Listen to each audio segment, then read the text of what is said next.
First Ultra HD web channel.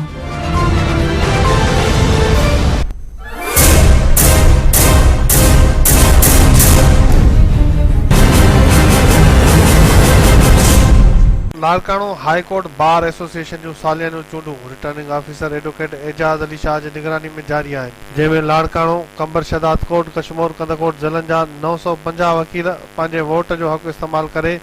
High court बार लाड़काणे जे नए सदर जी चूंड कंदा। सदारत जे लाइ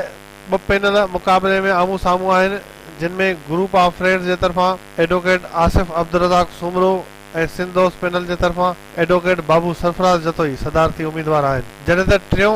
सिंध दोस्त पैनल गुलाम दस्तगीर शाहनी जी अॻवानी में इलेक्शन में उम्मीदवार तौरु बीठल हो, जंहिं हिकु ॾींहुं अॻु आसिफ अब्दुर्रज़ाक सुमरो जे हक़ में हथु खणी छॾियो आहे ऐं पंहिंजे पैनल ऐं दोस्तनि समेत एडवोकेट अब्दुर्रज़ाक सुमरो जी हिमायत जो ऐलान करे छॾियो आहे। जॾहिं त लाड़काणे जे वकील बिरादरीअ में असर रसूख़ रखंदड़ डिस्ट्रिक्ट बार लाड़काणे जो सदर एडवोकेट अतर अब्बास सोलंकी ऐं एडवोकेट अली नवाज़ खान गांगरो पिणु ग्रुप ऑफ फ्रेंड्स पैनल जी हिमायत करे रहिया आहिनि, जंहिं बाद ग्रुप ऑफ फ्रेंड्स जे सदारती उम्मीदवार आसिफ अब्दुर्रज़ाक सुमरो मज़बूत उम्मीदवार तौरु साम्हूं आयो आहे। वोटिंग जो अमल सुबुह 9 बजे खां शुरू थी चुको आहे, जेको शाम 5 बजे ताईं जारी रहंदो, जंहिं बाद कामयाब उम्मीदवारनि जो ऐलान कयो वेंदो। ॾिसणो इहो आहे त हाई कोर्ट बार लाड़काणे जो ईंदड़ सदर केरु थींदो।